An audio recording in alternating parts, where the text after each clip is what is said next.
Welcome to WFW's Transport webinar series, which is a collection of 8 episodes covering key topics in the aviation, maritime, and rail industries at the moment.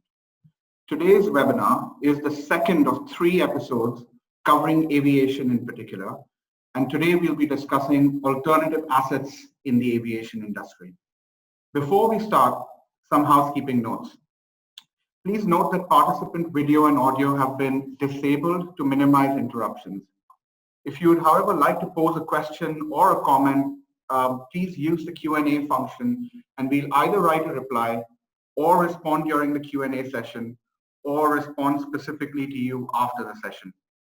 Please note that this webinar will be recorded.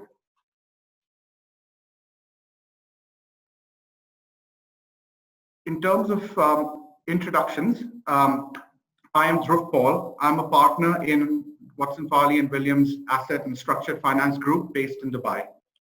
I'm joined today by Rafael Kuhn, who is the head of Deutsche Bank's Aviation Capital Markets Desk, which is responsible for the origination of capital markets and treasury solutions for clients in the aviation sector.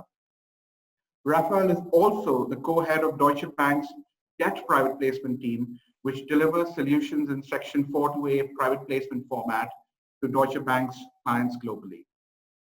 I'm also joined by Matt Simonetti, who is a director within Citibank's Global Structured and Transportation Finance team. The team is responsible for supporting Citibank's institutional clients with advisory, structuring, and underwriting services for a range of financing structures across the entire transportation asset group. Matt is primarily responsible for a combination of airlines in North America, Europe, and also for various aircraft lessors. I'm also joined by Patrick Moore, a partner in our Asset and Structured Finance Group, and he's based in London. I'm also joined by Charles Viggers, who's based in our Singapore office. He's the Global Aviation Sector Co-Head and a partner in our Assets and Structured Finance Group.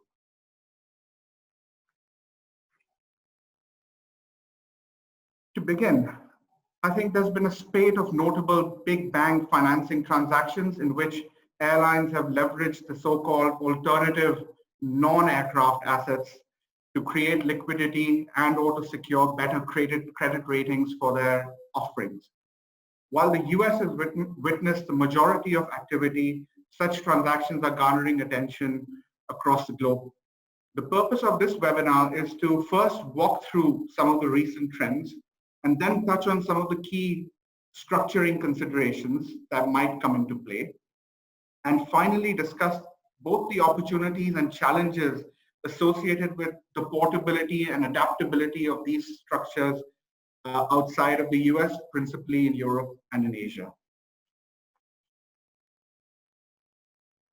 So turning to the first segment and to the speakers, Matt, may I start with you? And to provide the right context to this entire discussion, could you perhaps start by walking us through some of the recent transactions that have been garnering attention? Sure. Thanks, Dhruv, and thanks for inviting me to the panel. As you noted, the COVID-19 pandemic has provided an unprecedented demand shock to the industry, and airlines globally have been struggling to pull together financing that can give their stakeholders the reassurance that they'll weather the storm. So across the last few months, we've seen nearly $20 billion in alternative asset financing, primarily from the U.S. Majors as well as some low-cost carriers. Early in March, Rafa and I kicked it off actually with a more traditional revolver for Spirit Airlines, but that revolver did also include security in hangars, spare parts, slots at LaGuardia, and a simulator. So there were a few alternative assets in there that banks had gotten comfortable with even before COVID. But then I think what really got the ball rolling was in June when JetBlue came to market with their Term Loan B transaction, a $500 million deal that was secured by slots at JFK, LaGuardia, and Dulles, as well as their brand. And the brand is a form of intellectual property that I think is going to pull a lot of discussion during this panel. The transaction was extremely well received, but it was a fairly simplistic senior secured approach. Next up, just a few weeks later, United came to market with a transaction that really captivated the world's attention. They managed to finance the intellectual property and the data in their Mileage Plus loyalty program with a $6.8 billion offering across notes and term loans. Transaction was extremely successful and pulled a lot of attention. Following the United deal, there was a bit of a pause as airlines kind of dual-tracked, especially in the United States. They dual-tracked their conversations with the U.S. Treasury and then also evaluated capital markets financings, again, in a similar vein to the United deal. In fact, by August, Spirit Airlines had structured a transaction secured by their smaller loyalty program, much smaller than the U.S. majors, but also the intellectual property in their brand. But different than the JetBlue deal, they actually did structure it along the lines of the United deal with a bankruptcy remote entity to give investors that extra reassurance of the deal surviving any bumps in the road down the road. And then, of course, in September, another famous or infamous transaction at this point, given its scale, Delta Airlines successfully replicated the United Airlines Mileage Plus deal for their Sky Miles program and raised a total of $9 billion, the largest financing in the aviation space in its history. And then, of course, while all of this was transpiring, American Airlines negotiated more of a bilateral direct lending style deal secured by their brand with a second lien on some of their slots. So all in all, these 5 or 6 transactions totaling more than $20 billion, each of them on their own would have been kind of an innovative and award-winning deal at the conferences, but to see 5 in 1 year is really quite impressive. Thanks for that, Matt. And really, that's what's got everyone's attention and really why we're here talking about this now. But of course, the use of alternative non-aircraft assets is not necessarily a new concept. It's just all of these blockbuster transactions have essentially drawn everyone's attention to them. So, Raf, if I may ask you to sort of build on that and sort of take us through what is really the full spectrum of options available in this space. Sure, happy to, and thanks for having me. Yeah, so I think maybe to start with a theory, if at all, is the right starting point. Historically, we've seen U.S. carriers largely execute EETCs, which is a product that both Matt and I specialize in. These are, of course, capital markets transactions, either public or private, that are secured by aircraft, and we've seen a number of carriers utilize the structure over the course of the year. And in fact, certain carriers that had previously been light on issuance or had not issued took the opportunity to get liquidity out of the market by pledging aircraft that they had on balance sheet that were unencumbered. But I think what's more interesting, which is what we're getting at, is what else can an airline do in order to fund itself, and what are the more off the run types of collateral. So Matt touched on a couple of things: slots, gates, and routes. That's something that's actually been at the core of the revolving credit facility universe for U.S. carriers for some time. American, at some points in their time, Delta and United all utilize or have utilized slots, gates, and routes as the basis for pledging assets towards their revolving credit facilities and bank groups. And in the case of American Airlines, the slots, gates, and routes portfolio has also supported institutional term loan B issuance. So intangible assets are actually not that new. We've just seen an influx of utilization of intangible assets. And I think that it's fair to ask the question as to why. The theory that we've heard, the perspective that we've heard from a lot of institutional investors, particularly at the beginning of the COVID crisis, was the high degree of uncertainty as it relates to aircraft values, where a lot of these investors were very comfortable with the idea of lending against aircraft, led investors to look for better assurance that they would be treated well in the context of an airline restructuring. And without any clear view as to the directionality of where aircraft asset values are going to go, institutional investors began to gravitate increasingly towards assets which they believe the airline would not be able to live without. So if you take a step back and think about what are these big picture assets: loyalty programs, brand IP, slots, gates, and routes, which I would describe as network assets, performing credit investors consistently have remarked that, I would rather be attached to something that I think has a very low likelihood of a rejection in a bankruptcy and a low likelihood of being challenged by other creditors. So, every one of these structures, which Matt has gone through, has a different flavor to it with respect to what would happen in the context of the bankruptcy, and also history with respect to how bankruptcy courts have dealt with the types of collateral. But overall, the sentiment is that these are safer places to be in a world where investors are uncertain as to whether they can get full recovery on aircraft at a lower LTV. Now, that's not to say that that issuers can't do deals with aircraft. In fact, we've seen some credits that are higher quality and some credits that are lower quality come to market with aircraft secured transactions and get transactions done. And we're definitely seeing a strong bid for institutional investors that are looking to enter the market at higher yields on aircraft-backed securities. That being said, I think the most notable innovation is the use of captive loyalty programs as a financing tool, and that's something that Matt got to, which effectively it's a utilization of the brand IP, but also a securitization of third-party point purchase revenue. So one of the things I'd note is that the Spirit transaction is actually structured differently from United and Delta, partially because United and Delta have such strong third-party point purchasing revenues that they can utilize future flow methodology from rating agencies to get material uplift. In the case of the Spirit transaction, as Matt mentioned, they cobbled together a series of intellectual property rights that formed what the rating agencies approached as a simple security uplift. It's getting a little bit technical here, but at the end of the day, I think the point is that whether it be third-party cash flows or whether that be brand assets, what the airlines have been able to do is manufacture collateral, and that collateral has been used to support the liquidity that they've had to raise. The one thing I would say, just to kind of wrap it up, is that financing using loyalty programs isn't a new thing.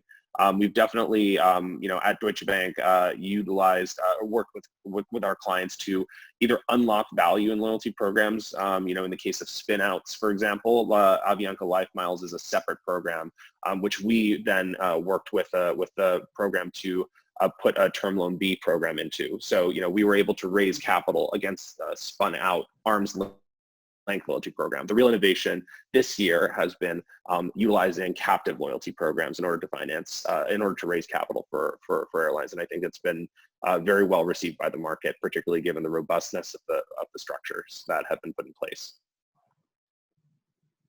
Well, thanks a lot for that. I think some great points from both of you to sort of set the scene, and some of these topics obviously we're going to delve into a bit more detail as we go along. But just to turn to Patrick in that case, Patrick, what have you been seeing in terms of transactions and sort of discussions in the alternative asset space outside of the US? Well, in Europe before COVID, the use of alternative assets by the airlines for financing purposes was relatively limited. There had been a handful of transactions for slot financings with European airlines, and we worked on a number of transactions, kicking off. The first one to close was Virgin Atlantic's Heathrow slot securitization back in 2015, and there was a sort of string of follow-on transactions. We had already, though, seen the potential for these alternative assets to be used as a restructuring tool and really as a lifeline to airlines in financial difficulties, and that was seen in the context of the Norwegian Air Shuttle transaction last year.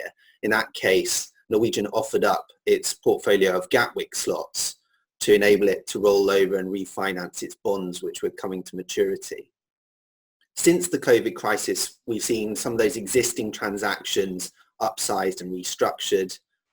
Airlines have really been trying to further leverage the structure, and even where they've been quite complicated structures, have been bringing in new lenders either on a pari passu or junior basis. But in terms of the loyalty programs and the brand financings that Raf and Matt have mentioned and that have been done in the US, in the European context, I'd say that there's been a lot of interest from airlines and investors, particularly in the way that those assets have been used to so successfully tap the capital markets in the US and in quite large volumes, as has been mentioned. We've looked at a couple of structures in the context of potential European deals, but as yet we haven't seen any examples of closed transactions. But I do think that there's going to be an increasing use of these alternative assets over the coming months, and I think that sort of conditions in the market at the moment make that more likely. On the one hand, you've got the airlines who are in an obvious need of liquidity at the moment and looking at the potential in these assets, whether it's because airlines in the US are already doing it or otherwise. But on the other hand, you've also got new investors coming into the market, for example, alternative investment funds, and they're attracted by the higher interest rates that are on offer or the higher returns that are potentially there as compared with pre-COVID market conditions. And they're the sorts of investors and lenders who have the more flexible investment mandates, who are able to look at structures that are perhaps less established in the market and more bespoke transactions. So I do think that although there's been limited activity as yet, it's only going to be growing in the current circumstances. Thanks for that, Patrick. I certainly think that's right. And Charles, if I may turn to you, are there any other non-aircraft assets that airlines are using to increase liquidity? Thanks, Dhruv. Not every airline will have valuable slots or a loyalty program worthy of a big bang financing transaction, but many will have other unencumbered assets that they can use to access finance and to improve liquidity positions, to bolster their defences until the market improves. Lessors, banks, and more traditional investors that have in recent years been competing hard for opportunities with airlines can still continue to support an airline community in need of support, and can still make, as Patrick, you said, attractive returns financing other non-aircraft assets, such as, Rafe, as you mentioned, spare engines, APUs, spare parts, maintenance hangars, and related equipment, or using such assets to enhance the credit of the airline in deals by accepting them as collateral. Whilst these alternative non-aircraft asset deals might be considered low-hanging fruit compared to the more succulent slots and loyalty program deals, they are more readily accessible and more readily financeable for the right credits, without quite as many innovative leaps in structuring, valuation, rating, and documentation. Actually, Charles, that provides a very useful segue into the next segment of this webinar. So if we were to look at what really makes these alternative assets financeable from a sort of structuring legal perspective, perhaps, Charles, we could start by continuing the discussion. What are your thoughts? What makes these assets financeable? Thanks, Dhruv. Focusing here, as you said, on the assets, the right assets will be those that are, as has been said, essential to the ongoing business of the airline, those that have a high restructuring value.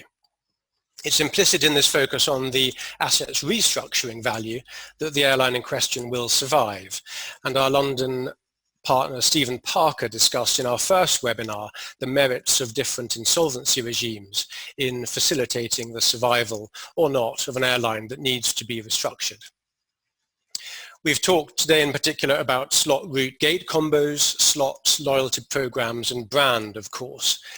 Regardless of whether these assets have been securitized or used as collateral to enhance the airline's credit, it's relatively easy to consider that any of these will be essential to the continuing business of an airline.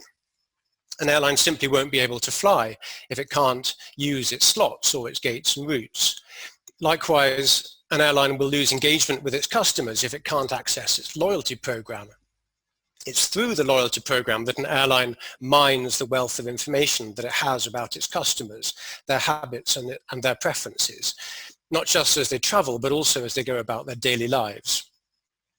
Whilst an airline's brand is also intangible, every airline invests significantly to develop its brand, and it's only natural that it should be of immense value to the airline if it is to continue as a going concern. Structuring deals with these alternative assets as collateral is not without its challenges, but a financier with security and eventual control over these assets will have a grip on the airline's jugular, let's say, and can be expected to have a dominant position in any restructuring, as we've seen in some recent restructurings on which we've advised, to which, Patrick, you referred. we're focused today on non-aircraft assets, but I think it's fair to mention the few deals that have been done, as you have, Rafe, taking security over pretty much all of a borrower's unencumbered aircraft and other traditional non-aircraft assets. Think of NAC's 230 unencumbered aircraft deal, or United's $3 billion WATC deal, including 350 aircraft and all of its spare engines. Never before have we seen deals on such a scale, so I think they can also fairly be described as alternative. In varying ways, the same notions of essentiality and restructuring value underpin all of these deals. So Charles, I mean, if I were to summarize that, essentially it appears that the ability to exercise control over these assets is absolutely critical to these assets holding their perceived restructuring value. Now we know these assets are spread across multiple jurisdictions and there are multiple factors that can come into play in actually implementing these. And I was wondering if you might have some thoughts on, what are the kind of challenges in structuring these transactions to actually get control over these assets? So the question of control will be important at various times in the life of any of these deals, of course. The ability of the airline to keep control of the asset day one and of the financier to take and pass on control should the airline default, and the implicit ability of the financier adequately to control a restructuring will of course be key considerations in determining whether a particular transaction is feasible. A thorough due diligence is of course of critical importance of first the insolvency regime of the airline, of the legal regulatory regime of the asset in question, and of the market for the asset in question should the financier need to enforce and sell the asset to a third party. A financier may balk at a deal and may be likely to need to structure it carefully through bankruptcy remote vehicles if the local insolvency regime makes it difficult for the airline to continue to operate without protection from its creditors while it negotiates a restructuring. It will be essential for the financier to have a thorough understanding of the local and international legal and regulatory regime of the asset in question, notably in the case of slots or loyalty program client data, for example. Firstly, so that it can know how in the first place to take security over the particular asset, with a familiar array of assignments of receivables, security assignments, account charges, share charges over the asset owning company, and other important arrangements with third-party IT and other suppliers and service providers, making all necessary filings, registrations, notifications, etc. to perfect its security. And secondly, so that it knows that the security can effectively be enforced, even on an insolvency. The further we stray from traditional asset finance, the more complex, of course, these structuring considerations become. From the airline's perspective, the airline will have to be able to continue to control and enjoy the asset for so long as it meets its secured obligations. Where ownership of whatever asset passes in the context of a transaction, the airline's control may be achieved through the leasing and servicing and licensing arrangements that others will talk about on this call.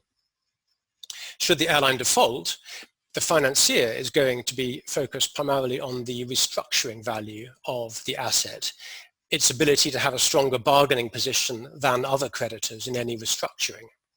Worst case, if a restructuring fails, it's then that the financier will need to be able to take and exercise control over the asset through enforcement, and eventually to transfer control through the sale to a third-party purchaser. Expected case, of course, the airline does not default on the financing and full control will pass back to the airline when all secured obligations are repaid. If a financier and its counsel can master all of these aspects of control of whatever the asset may be, a deal can be struck. Thanks for that, Charles. I think that's a very, very detailed but also summarized version of the universe of points we'd look at while structuring these transactions. So thanks for that. Patrick, if I may turn to you, I know that you worked on practically all of the European slot financing transactions, and I also know that you've been looking very closely at some of these loyalty program linked financings. Could you perhaps shed some light on how this specific aspect of this segment of the market deals are structured? Also perhaps drawing some distinction between US and Europe? Yeah, absolutely. Taking first slot financings, we're really talking about different markets as between the US and Europe. In the US context, I think Matt's already alluded to it, there's for some time slots, gates and routes have been an established sort of product and have been offered up by US airlines as collateral for corporate borrowings, revolving credit facilities, corporate bond issuances. And really they're using the slot portfolio as a collateral enhancement to obtain a lower margin or coupon rate on the borrowing. And there's also, and I think this was alluded to again earlier, but there's also a market for second lien junior financing in the US. And that's been developing in the context of slot financings also.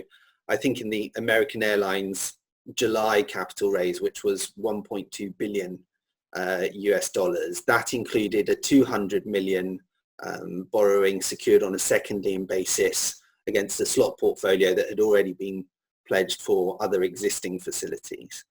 In the European context, and as I mentioned earlier, we've only really seen a handful of slot transactions. It's a less of a developed or established product, and each of the transactions we've seen has been completed on a slightly different structure to the previous transactions, with generally a trend towards simplification. But the original slot securitization structure, which was developed first in the context of BA and used perhaps with some changes in the Virgin Atlantic securitization in 2015, that was a particularly complex structure, not least because it required the airline to establish really a second airline, a fully operable, fully certified paper airline, as we often refer to it. And the concern that was being addressed there and the sort of protections that that provides are around features of slots as an asset themselves and the fact that they have to be operated in accordance with the 80-20 rule. And essentially that requires the airline to operate the slots 80% of the time for which they're available. Otherwise, at the end of a slot season in any calendar year, those slots will be returned to the pool, and effectively the airline will lose the asset and the financed asset is lost. So by having this paper airline in the structure, you're able to transfer the slots into that entity, and that entity has the ability to operate the slots and ensure that the 80-20 rule isn't breached if, for example, the airline had gone into insolvency, administration, or lost its operating license, effectively any reason that would mean that the slots couldn't be operated. As I mentioned, subsequent transactions in Europe have been simplified to a large degree. We have seen corporate loans with slots being used as a collateral enhancement, commercially similar to the US model in that context, but with some sort of structural differences. And I think the last and different iteration that we've seen has been the Norwegian Air Shuttle transaction, which was by far the simplest structure to implement and was the lightest in terms of security package. There, Norwegian already operated multiple AOC holding entities, and therefore it's quite easy for the airline to transfer its Gatwick portfolio of slots into one of those entities and to grant share security over it, for which it would receive a reduced coupon rate. Looking at brand financing structures, there are really two potential structures there that can be used. One, of course, is a straightforward secured loan to the airline, and in that structure the airline is the borrower and simply is granting security over the asset, and as Matt described earlier, effectively that's intellectual property rights in the brand.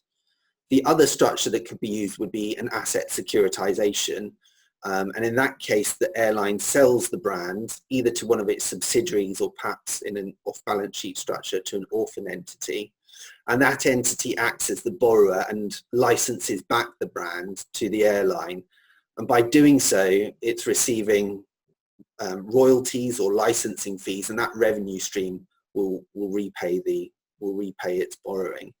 In either case, and I think Charles mentioned this in terms of control and taking control of the asset. In either case, the lenders will have the ability to take control of the asset and sell it in the case of default or enforcement.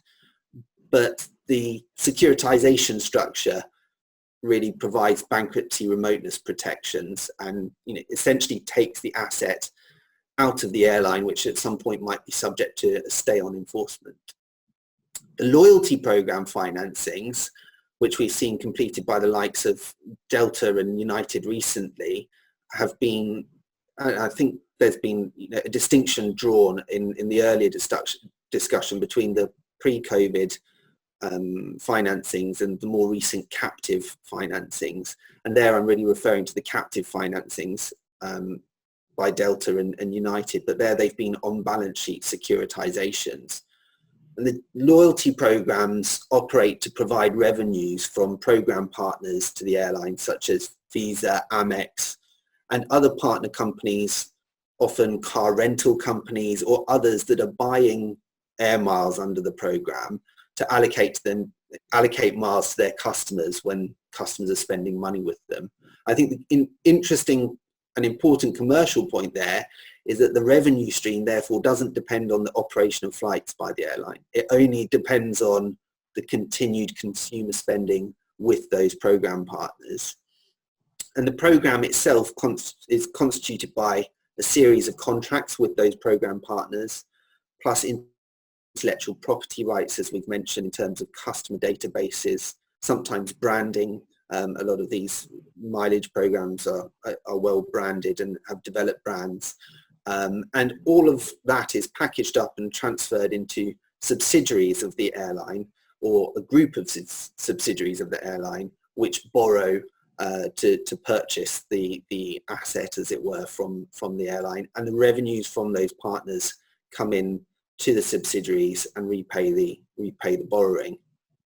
In the context of United and Delta, obviously as US airlines, there's a consolidation risk as well, and to ensure that bankruptcy remoteness in the sort of Chapter 11 context as well, there are protections that are relatively well established, such as golden share arrangements and otherwise, to ensure that insolvency remoteness as an on-balance sheet subsidiary.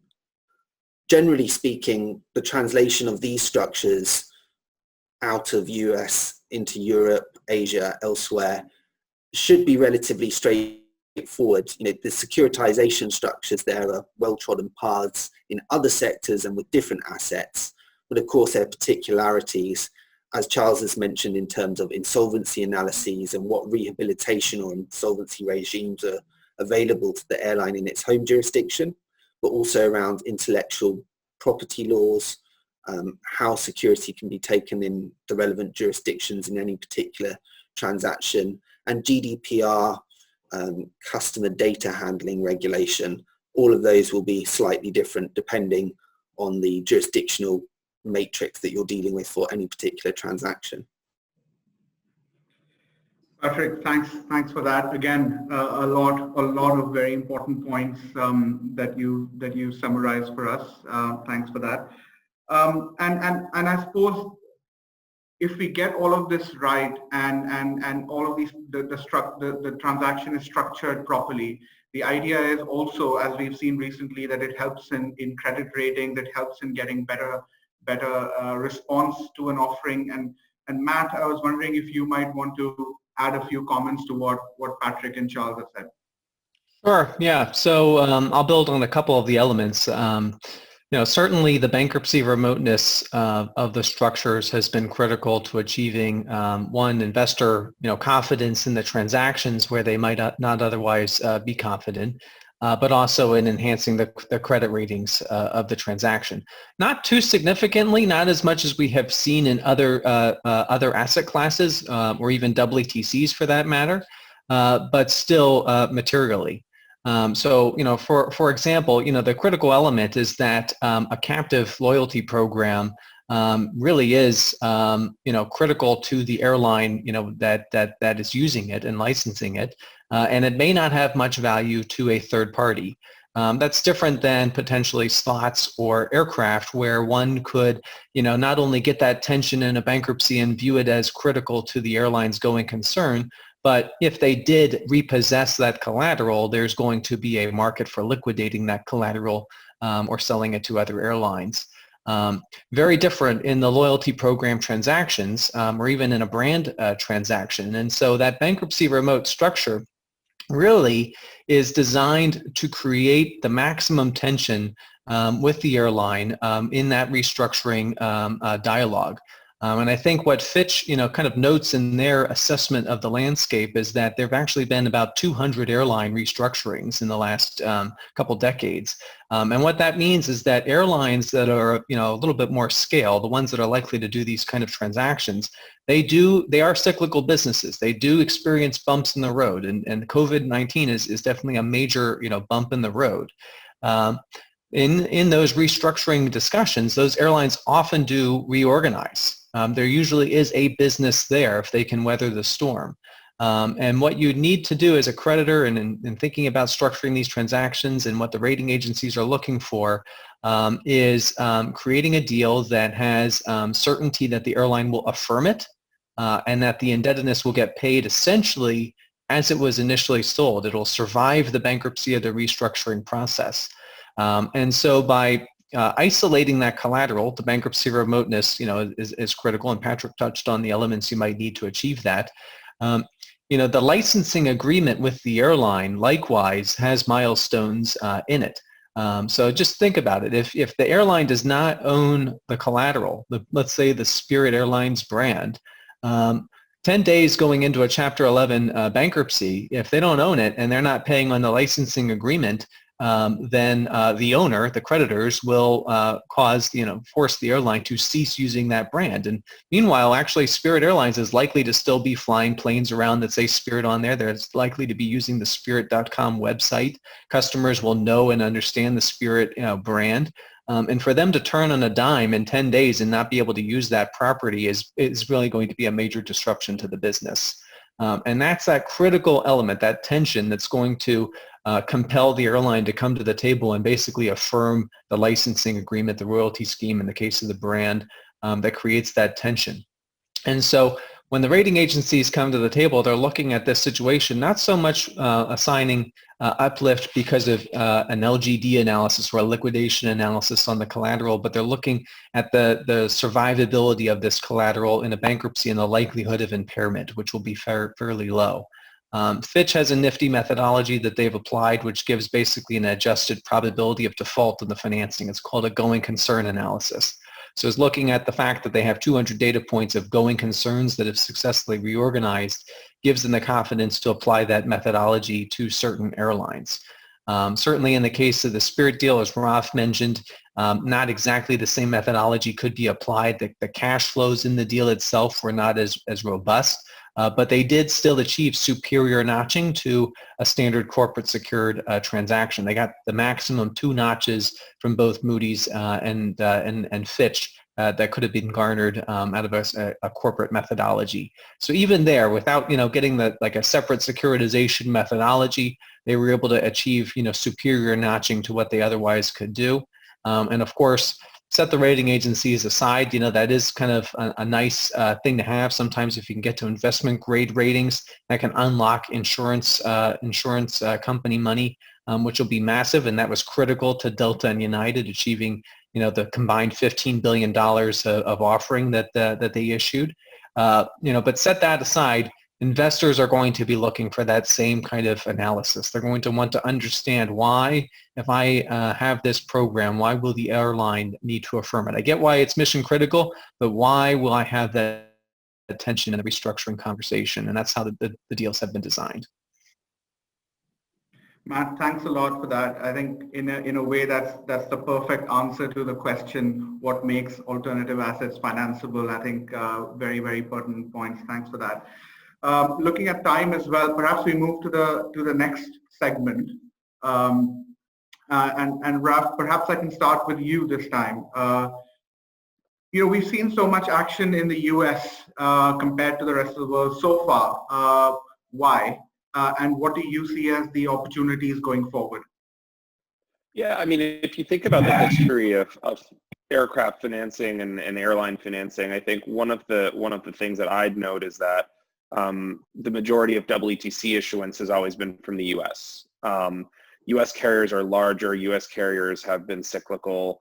There's more competition in the U.S. post-deregulation. By nature of these business models, and it's been mentioned, the airlines go through restructurings, frankly, on a somewhat regular basis. That begs the question as to how can an airline finance its business if investors are going to expect some sort of cadence of restructuring. And I think that's where Section 1110 came from, the basis for the WTC in the US, and frankly, somewhat of the basis for the Cape Town Convention protocols. The optimal financing protocols were established in a way to replicate Section 1110 protection. So for those who aren't familiar, Section 1110 is the portion of the U.S. Bankruptcy Code which effectively allows for a high degree of certainty around the timeline in which a creditor will be able to access its collateral and the scenarios under which that would be the case. And the rule of thumb is within 60 days, a U.S. certified air carrier has to either affirm or reject an aircraft-related obligation. And in the event that they reject, the creditor can immediately repossess the aircraft on day 61. In the event that they affirm, they have to cure. And there's a third, which is a renegotiation election as well. But for the most part, we typically see either an affirmation or a rejection. This has been the basis of the WTC, and this has been the reason why, it's been tested in the United States a number of times. There's a high degree of confidence from the investor base in the framework for investing in aircraft transactions. And if you go back to what I said earlier, the reason why, I think there are two reasons why we haven't seen even more WTCs. One, there aren't enough aircraft. For a lot of the airlines that have been taking aircraft off their order book in the last couple of years, they've been financing them off the bat, given superior financing conditions. But more so, as we're getting to kind of challenging aircraft types, and I think United did a great job in terms of figuring out a way to do this with combining spare parts and engines, investors aren't as keen to do older aircraft. And at some point, we're going to run out of older aircraft or midlife aircraft, because those are also the aircraft that investors are going to have more of a view of potential risk. So if now we're extrapolating that to why have we seen the U.S. airlines utilize these financing structures, I would posit two things. One, they're by nature, they've had to be more scrappy in terms of being creative around financing. One of the reasons why I like my job a lot is because I cover very intelligent treasury teams, and they're always looking for unique ways to fund their businesses. And it comes from, I think, a history of being in a position of higher risk in terms of potential restructurings, just given the cadence of restructuring in the United States. But I think the output of that is that, these treasury teams were at the forefront of being ready to do complex structures and being in a position where, government support might occur. But at the same time, it was very clear that given the size of the organizations, given the size of the airlines, given the number of employees that they have, and given the competition and the backdrop, it was important to get as much liquidity as possible. The question that I have is, are we going to see these structures moved abroad? Are we going to see airlines outside the United States mainstream some of the technology which we've seen utilized in the United States? And that is loyalty programs at slots, gates, and routes financings, as we've described. I'd even throw spare parts in the mix there. I think spare parts are a massively underutilized asset. Over here at Deutsche Bank, we actually structured a flight simulator secured letter of credit facility during this crisis with a U.S. carrier. And I think that, those types of creativity or asset-related creativity is necessary in a world where people are looking for, every possible basis to generate liquidity in an unknown, environment where you don't know how long you're going to need to establish a liquidity runway. But clearly, the way rating agencies and investors are looking at things is the more cash you have on your balance sheet, subject to not having an overabundance of debt that you can't crawl out of, is going to be viewed as a credit positive. So thinking about, what we can potentially see abroad, slots, gates, and routes have a fairly established basis in the U.S. What we've heard on this in this presentation is that it's a little bit more challenging when you think about structures around that asset type abroad. And I would say that more generally, as we're thinking about, can you take a loyalty securitization moved abroad? The answer is probably. But you have to evaluate tax considerations associated with putting the loyalty program in an SPV. Is that the right way to do it? What are the ability of the investors to effectively get adequate protection in the case that you do have a restructuring? Can you replicate the case milestones that we have in the US deals? There are a lot of procedural questions with respect to these structures, which I think every airline that's looking for incremental liquidity, that's looking for the potential for utilizing some of these alternative assets, are going to have to grapple with. And that's not to say that it's impossible, but it's to say it'll take a little time to port the structures over. Can we expect to see non-US carriers do this? Absolutely. My theory is that it'll be related to the availability of government support in a way. I think one of the haves and have-nots that we've seen since the onset of COVID has been government's ability and willingness to support carriers that are deemed as flag in their jurisdiction. And it hasn't been uniform, and some of the higher quality airlines have frankly avoided having to ask the government for support. So, are we going to see airlines that haven't received sovereign support come up with additional liquidity drivers? Probably. Are we going to see airlines that have received government support that are looking to get the government off their back? Probably look for incremental liquidity. I think the answer is yes too. It's just really a question of what the cadence is. We've seen a necessity of airlines in the US to move as quickly as possible. We've seen a number of airlines in Latin America, go for bankruptcy protection as a first step. There's always exit financing on the back of that too. So I think we're in early innings as to the utilization of alternative assets for the sector, and it'll be interesting to see how that develops over the coming 12, 24 months. Raf, thanks for that. And I was wondering, Charles, would you want to add a little bit to that? Yes, thanks. We've all heard in this context, I was going to say not on this call, but Raf, you just did mention that necessity is the mother of invention. Since the global financial crisis until recently, let's agree that the aviation industry has been enjoying a super cycle. There's been a boom in global demand from passengers and for cargo, a boom in aircraft sales to boost and replenish the world's fleet, flourishing new markets in China, India, South America and elsewhere, and in the low-cost model, sale and leaseback opportunities for and through lessors as they have gone from strength to strength, and opportunities for an ever broader range of global and regional lenders and equity and capital markets investors the world over, with good returns on those investments. There has been innovation in the form of AFIC, Balthazar and similar products, picking up when the need for and availability of ECA-supported transactions reduced for one reason or another. In short, airlines have had ready access to capital, and competition amongst lessors and financiers has been intense, driving down the cost of leasing and of traditional finance.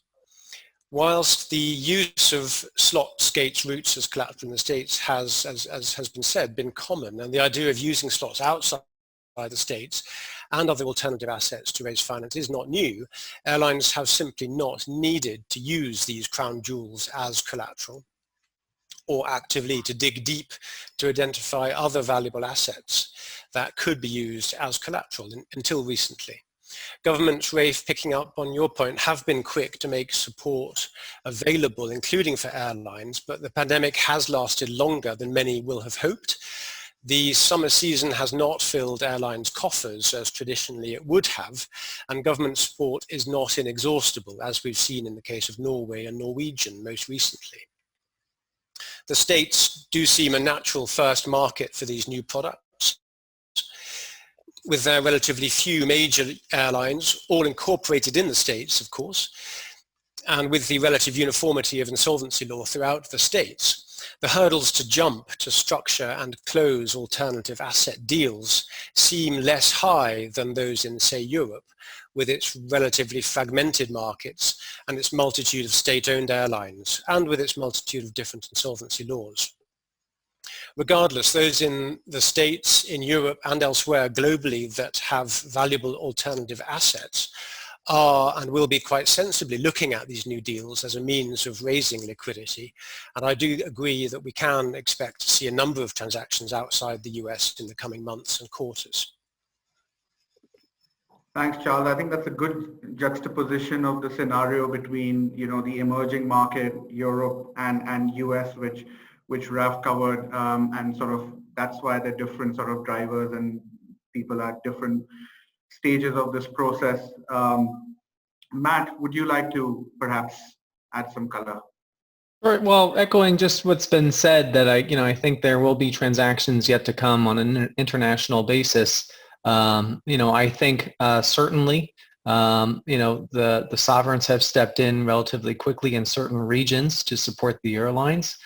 To a certain extent, not every airline desires to take the sovereign support because it may have strings attached or stigma attached to it. But I go back to the beginning of the super cycle, I suppose, that Charles noted back after 9/11, when the North American market was a much larger portion of the global pie of aviation. After 9/11, there was a shock to the market, and the government did step in to support the airlines. Because the government, to a certain extent, was the cause of the demand shock, ceasing air travel and then increasing security requirements that impacted customer demand for quite some time. But a couple years after the 9/11 shock, as the market did start to recover, there was significant competition amongst the airlines for that now smaller pie. Likewise, I think now we're looking at the IATA projections, which are basically stating that we won't have a return to the 2019 par until 2024, so at least 4 years out into the future. While airlines, meanwhile, have managed to survive to a certain extent with massive fleets, massive employee bases, and businesses that they're all hoping will bounce back immediately when the pandemic fades. So I think it'll be that next round of extreme competition that will erode profits in the industry and force, another spat of airlines potentially to experience some bumps in the road. And at that point, the sovereigns are not going to be stepping in because it won't have been a sovereign-inflicted problem necessarily.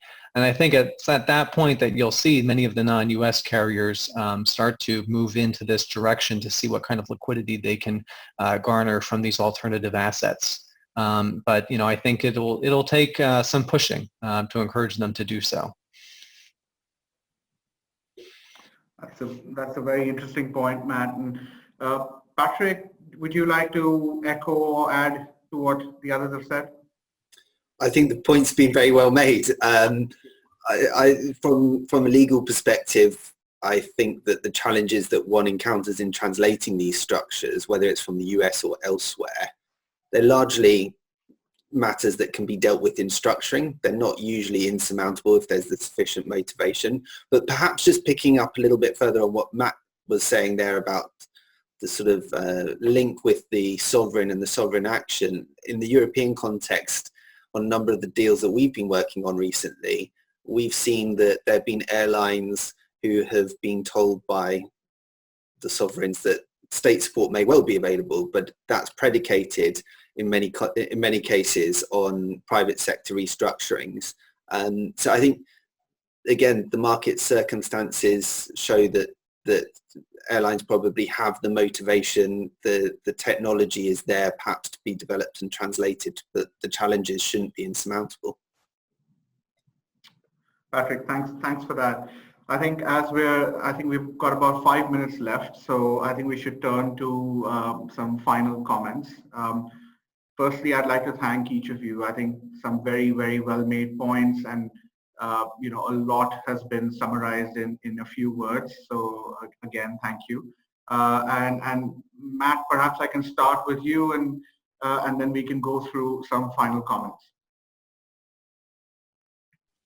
Yeah, just very brief remarks on my end. It's been an incredible scramble at the beginning of the COVID pandemic to come up with some new ideas and kind of stop the bleeding for some of these airlines. As we've gotten through the summer, we've started to been able to take things a little bit more in step. People have gotten used to working from home, and we are trying to map out the future of what some of these financings could look like a little bit more at a ready pace. So that's been very exciting. I think there's some exciting times ahead, and this is definitely a very topical conversation.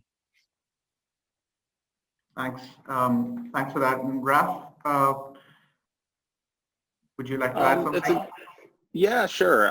Listen, I think it's been, it went from a very challenging and concerning year to a very challenging and interesting year for me personally. And seeing the development of these structures and the utilization of these structures and the quality of the conversations that we're having with our clients and the transactions that we're able to get done. I think, one thing that we haven't mentioned at all is that the last couple of weeks have been game changers with respect to what airlines and lessors can get done in the markets. We've seen 3 vaccine announcements.